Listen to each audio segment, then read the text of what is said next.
বিসমিল্লাহির রহমানির রহিম।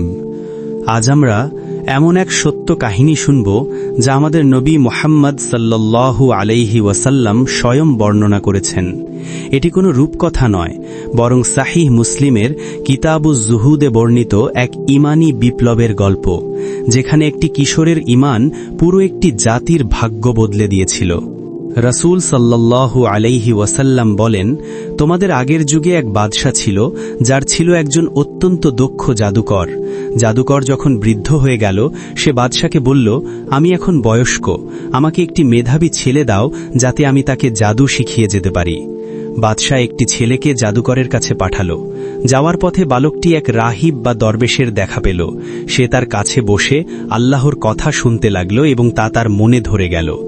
এখন থেকে সে জাদুকরের কাছে যাওয়ার আগে এবং ফেরার পথে রাহিবের কাছে বসত। জাদুকর দেরি করার জন্য তাকে মারত, আবার বাসায় দেরি হওয়ার জন্য পরিবারের কাছে মার খেতে হতো। বালকটি রাহিবকে এই সমস্যার কথা বললে তিনি শিখিয়ে দিলেন, জাদুকর জিজ্ঞেস করলে বলবে পরিবার দেরি করিয়েছে, আর পরিবার জিজ্ঞেস করলে বলবে জাদুকর দেরি করিয়েছে। একদিন একটি বিশাল হিংস্র প্রাণী জনগণের পথ আগলে দাঁড়াল। বালকটি ভাবল, আজই জানা যাবে জাদুকর বড় নাকি রাহিব বড়।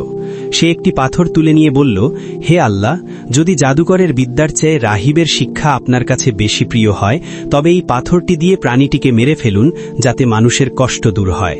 পাথরটি নিক্ষেপ করতেই প্রাণীটি মারা গেল। রাহিব এই কথা শুনে বালককে বললেন, বৎস, আজ থেকে তুমি আমার চেয়েও শ্রেষ্ঠ হয়ে গেলে, তোমার পরীক্ষা শুরু হতে যাচ্ছে, খবরদার কখনো আমার কথা প্রকাশ করো না। বালকটি আল্লাহর হুকুমে জন্মান্ধ ও কুষ্ঠ রোগীদের সুস্থ করতে লাগল। বাদশার এক অন্ধ মন্ত্রী এই খবর পেয়ে প্রচুর উপঢৌকন নিয়ে বালকের কাছে এসে বললেন, তুমি আমাকে সুস্থ করে দাও, এই সব তোমার। বালকটি উত্তর দিল, আমি কাউকে সুস্থ করি না, সুস্থ করেন একমাত্র আল্লাহ। আপনি যদি আল্লাহর উপর ঈমান আনেন, তবে আমি দোয়া করব। মন্ত্রী ঈমান আনলেন এবং আল্লাহ তাকে দৃষ্টিশক্তি ফিরিয়ে দিলেন। বাদশাহ যখন এটি দেখল, সে ক্ষিপ্ত হয়ে মন্ত্রীকে ও বালককে অমানুষিক নির্যাতন করল। নির্যাতনের মুখে বালকটি রাহিবের ঠিকানা বলে দিতে বাধ্য হল। বাদশাহ রাহিবকে এবং মন্ত্রীকে দিন ত্যাগের আদেশ দিল। তারা অস্বীকার করলে করাত দিয়ে তাদের দ্বিখণ্ডিত করে হত্যা করা হল। বাদশাহ এবার বালককে হত্যার জন্য তার সৈন্যদের সাথে পাহাড়ে পাঠাল। বালকটি পাহাড়ের চূড়ায় দাঁড়িয়ে দোয়া করল, হে আল্লাহ, আপনি যেভাবে চান আমাকে রক্ষা করুন। সাথে সাথে পাহাড় কেঁপে উঠল এবং সৈন্যরা নিচে পড়ে মারা গেল। এরপর তাকে মাঝ সমুদ্রে নিয়ে গিয়ে ডুবিয়ে মারার চেষ্টা করা হল। সেখানেও সে দোয়া করল এবং এক বিশাল ঢেউ এসে সব সৈন্যকে ডুবিয়ে দিল, কিন্তু বালকটি হেঁটে ফিরে এলো। বালকটি বাদশাকে বলল, আপনি আমাকে ততক্ষণ মারতে পারবেন না যতক্ষণ না আমার এই শর্তটি পূরণ করবেন।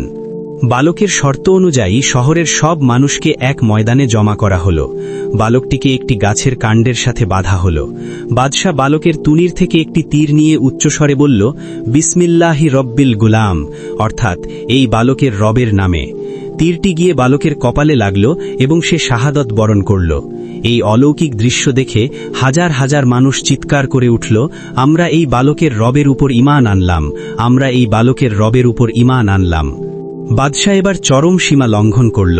সে রাস্তার মোড়ে মোড়ে বিশাল গর্ত খুঁড়ে তাতে আগুন জ্বালাল। যারা ঈমান ছাড়ল না, তাদের জীবন্ত আগুনে নিক্ষেপ করা হল। সেই মুহূর্তেই সেই বিখ্যাত ঘটনাটি ঘটে। এক নারী তার দুধের শিশুকে নিয়ে আগুনের সামনে থমকে গেলে শিশুটি অলৌকিকভাবে কথা বলে ওঠে, হে মা, ধৈর্য ধরুন, নিশ্চয়ই আপনি সত্যের উপর আছেন। এই হল সেই আসহাবুল উকদুদ, যাদের কথা আল্লাহ পবিত্র কোরআনে সূরা আল বুরুজে কিয়ামত পর্যন্ত অমর করে রেখেছেন।